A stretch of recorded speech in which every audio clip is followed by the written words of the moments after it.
رات کے خواب کے اس پر ابھی تک اثرات تھے۔ اس کی طبیعت ٹھیک نہیں تھی۔ اتنے کم دنوں کے وقفے سے وہ خواب پھر نظر آ کر اس کی تمام توانائیاں نچوڑ کر لے گیا تھا۔ کل رات نیند لانے کے لیے اس نے دعا لے لی تھی، کیونکہ اس کے سر میں شدید درد تھا اور اسے محسوس ہوا تھا کہ اس کے لیے چند گھنٹوں کی نیند بے حد ضروری ہے، مگر وہ چند گھنٹوں کی نیند ہی اس کے لیے بے پناہ اذیتوں کا باعث ثابت ہوئی تھی۔ خواب سے بیداری کے بعد وہ پھر اسی درد اور اذیت میں مبتلا ہو گیا تھا۔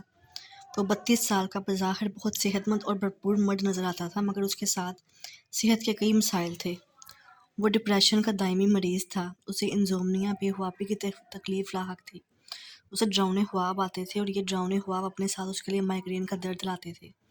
اس کی گردن کے پچھلے حصے سے ایک شدید درد اٹھتا تھا جو اس کے کندھوں، ہاتھوں اور سر تک پھیل جایا کرتا تھا۔ ڈاکٹر نے اسے اعصابی درد بتایا تھا اور اس کی میڈیسنز دے رکھی تھیں۔ اسے خوش رہنے اور کوئی بھی پریشان کن بات نہ سوچنے کی ہدایت کر رکھی تھی۔ مگر کیا خوش رہنے کی کوشش کرنے سے انسان خوش رہ سکتا ہے؟ ڈاکٹر نے اس کی تمام تکالیف کا سبب اس کے ڈپریشن اور زندگی سے نا امیدی کو قرار دیا تھا۔ یہ وجوہات ختم کرنے سے وہ قاصر تھا۔ سو وقتاً فوقتاً اٹھتے اس درد کو خاموشی سے سہ لیا کرتا تھا۔ کبھی نہ ہوتا تو یہ درد مہینوں نہ ہوتا، اور اگر ہونے پہ آتا تو کئی دن اس کو نڈال اور اذیت میں مبتلا کیے رکھتا تھا۔ اس درد کے اس کے اندر غصہ اور زندگی سے نفرت لوٹ آیا کرتی تھی۔ وہ بہت غصیلا ہو جاتا تھا، معمولی باتوں پر اسے غصہ آنے لگتا تھا۔ ڈاکٹر نے اسے بتایا تھا کہ یہ غصہ در حقیقت اس کے اندر کی اداسیاں اور محرومیاں تھیں۔ جیسے جیسے یہ درد بڑھتا، اس کا ڈپریشن بھی بڑھتا اور اس کے اندر اپنی زندگی ختم کر لینے کی ایک خواہش پھر بیدار ہونے لگتی۔ یہ کیفیت مستقل نہیں رہتی تھی، کبھی چند دن، کبھی چند گھنٹے اور کبھی محض چند منٹ، مگر یہ اس کا مستقل طور پر پیچھا بھی نہیں چھوڑتی تھی۔ طبیعت جیسی بھی تھی، اسے دفتر تو ہر حال میں جانا تھا۔ وہ ہوٹل میں بیٹھ کر اس درد کے نخرے اٹھانے کے موڈ میں نہیں تھا۔ اس پر طاری ہوا خود کو ختم کر دینے کا احساس اسے خود کو تکلیف اور اذیت دینے پہ اکسا رہا تھا۔ اس کی گردن میں اس شدت کا درد تھا کہ وہ اپنی گردن دائیں بائیں گھما نہیں پا رہا تھا۔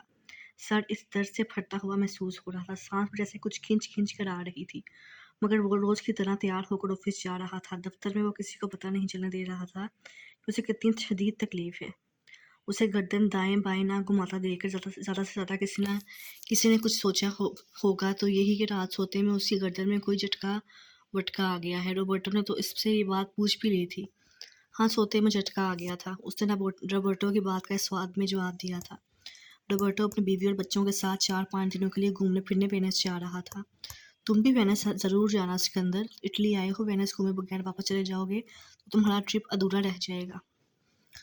روم، جہاں وہ قیام پذیر تھا، سکندر کو اسے دیکھنے اور وہاں گھومنے پھرنے کا کوئی شوق نہ تھا، تو وہ اٹلی کے کسی اور شہر میں کیا جاتا۔ بہرحال اس نے ہاں کوشش کروں گا کہہ کر روبرٹو کی اس بات کا بھی اسپات ہی میں جواب دیا تھا۔ آج رات اسے آفس کے انتہائی اہم کام سے نیپلز جانا تھا۔ وہاں کی ان کی کمپنی کے ساتھ ایک انتہائی اہم نوعیت کی میٹنگ تھی۔ آفس کی جانب سے اس کے جانے کے تمام انتظامات مکمل تھے۔ اٹلی کی انتہائی تیز رفتار اور مہنگی ترین ٹرین الٹا ویلوسیٹا، جو اٹلی کے مختلف شہروں کے درمیان چلا کرتی تھی، اس میں اس کی سیٹ ریزرو کروائی جا چکی تھی۔ الٹا ویلوسیٹا نے اسے 1.25 گھنٹے میں نیپلز پہنچا دیا تھا۔ صبح 8:30 بجے اس کی میٹنگ تھی اور میٹنگ سے قبل کے چند گھنٹے گزارنے کے لیے آفس کی جانب سے نیپلز کے ایک پراسائش ہوٹل میں اس کے لیے روم بھی بک کروایا جا چکا تھا۔ وہ آفس میں پورا دن گزار کر شام میں ہی اٹھا تھا۔ درد تھا تو ہوا کرے۔ اس نے واپسی کے لیے روزانہ کی طرح واک کرنے کا فیصلہ کیا۔ وہ میٹرو، ٹیکسی یا آفس کی گاڑی میں اپنے ہوٹل نہیں جائے گا، اس نے خود اذیتی سے سوچا تھا۔ ابھی وہ ویا بربرینی پہ ہی تھا جب پیچھے سے ایک گاڑی اسے ہارن دیتی اس کے نزدیک آ کر رکی۔ دیکھو، تقدیر نے پھر ہمیں ملا دیا، لیزا ہنس کر گاڑی کا شیشہ نیچے کرتی ہوئی اس سے بولی تھی۔ وہ جواباً کچھ بھی نہیں بولا۔ آخر اس لڑکی کی یہ کیوں سمجھ میں نہیں آتا کہ وہ اس کی بے تکلفی کو سخت ناپسند کرتا ہے۔ آؤ بیٹھو، کہاں جانا ہے تمہیں، میں ڈراپ کر دیتی ہوں۔ وہ اس طرح بول رہی تھی جیسے اس کی کوئی دوست ہو۔ وہ اپنا غصہ دباتا ہوا خشک سے لہجے میں بولا، نو تھینکس، میں واک کر کے جانا چاہتا ہوں۔ کم آن سکندر، تکلف مت کرو، میں تمہیں ڈراپ۔ لیزا کا بے تکلفی اور اسرار لیا جملہ اس نے مکمل نہیں ہونے دیا تھا۔ باڑ میں جائے روبرٹو، اس کی یہ دوست، اور باڑ میں جائے لحاظ اور اخلاقیات۔ غصہ اور جاہلیت اس پر پوری طرح حاوی تھا۔ جب میں تمہیں منع کر چکا ہوں تو تمہیں سمجھ میں میری بات کیوں نہیں آ رہی؟ میں تمہارے ساتھ بات کرنے، بیٹھنے یا دوستی کرنے میں بالکل بھی انٹرسٹڈ نہیں ہوں۔ تمہیں یہ بات سمجھ لینی چاہیے، روبرٹو کی دوست ہو تو اس کی دوست بن کر رہو، میرے ساتھ بے تکلف ہونے کی کوشش مت کیا کرو۔ وہ بہت بدتمیزی سے خاصی تیز آواز میں بولا تھا۔ لیزا اس کی بدتمیزی پہ حیرت سے آنکھیں پھاڑے بالکل ہکا بکا اسے دیکھ رہی تھی۔ وہ اپنی بات مکمل کر کے وہاں رکا نہیں تھا، غصے سے تیز سے قدم اٹھاتا وہاں سے فوراً آگے بڑھ گیا تھا۔ وہ اپنے ہوٹل آ چکا تھا، اسے شدید تکلیف تھی۔ وہ آتے ہی بغیر لباس تبدیل کیے بیڈ پر لیٹ گیا تھا، مگر اسے لیٹنے میں بھی بہت تکلیف ہو رہی تھی کیونکہ گردن، کندھے اور بازوؤں میں درد کی شدت کے سبب وہ اپنی مرضی کے مطابق کروٹ بھی نہیں لے پا رہا تھا۔ اس کے سر میں ناقابل بیان حد تک درد تھا۔ جب یہ درد حد سے بڑھتا محسوس ہوا تھا تب وہ بیڈ سے اٹھا۔ وہ اپنے ساتھ وہ تمام میڈیسن لایا ہوا تھا جو ڈاکٹر نے اس کے لیے تجویز کر رکھی تھی۔ اس نے گلاس میں پانی نکالا اور خالی پیٹ وہ تیز اثر دوا لے لی جو ڈاکٹر نے اس کے اس درد کے لیے تجویز کر رکھی تھی۔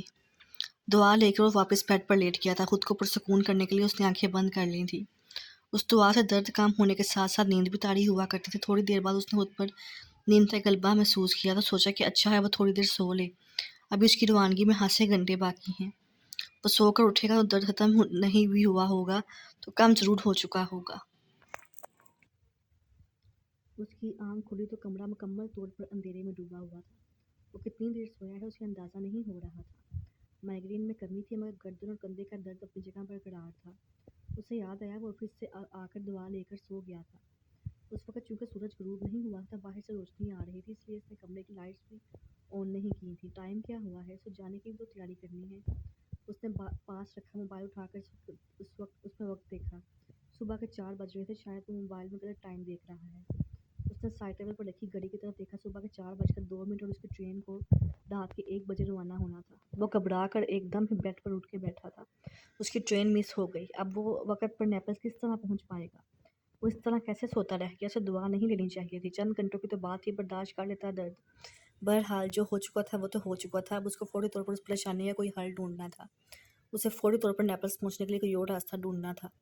اس نے ہوٹل کے ریسیپشن کا نمبر بلایا۔ وہاں پر اسے بتایا گیا کہ آلٹو ویلوسیٹا یا یوروسٹار ان دونوں تیز رفتار ٹرینوں میں سفر کے لیے پہلے سے سیٹ ریزرو کروانی پڑتی ہیں۔ اچھا تو وہ سیٹ ریزرو کروا لیتا ہے۔ اگلی ٹرین کتنے بجے روانہ ہوگی؟ ریسیپشن پر موجود لڑکی نے اسے اس کی مطلوبہ معلومات 25 منٹ کے بعد فون پر پہنچائی تھی۔ صبح 6 بجے یوروسٹار نے روانہ ہونا تھا مگر اس میں کوئی سیٹ دستیاب نہیں تھی اور اگلی آلٹا ویلوسیٹا نے روم سے نیپلز کے لیے روانہ ہی صبح 8 بجے ہونا تھا۔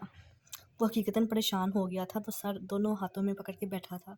میٹنگ کی اہمیت اور اس کی حساس نوعیت، اسے تو وہاں وقت سے پہلے موجود ہونا چاہیے تھا، جبکہ یہاں تو اس کے صحیح وقت پر ہی پہنچنے کے لیے لالے پڑے ہوئے تھے۔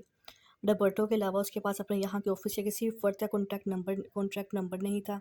اب وہ کیا کرے؟ کسی نہ کسی سے تو مدد لینی پڑے گی۔ اٹلی اس کا ملک نہیں، اسے یہاں کی زبان نہیں آتی۔ ہوٹل سے تو معمولی سی معلومات ہی اسے آدھے گھنٹے بعد پہنچائی گئی تھی۔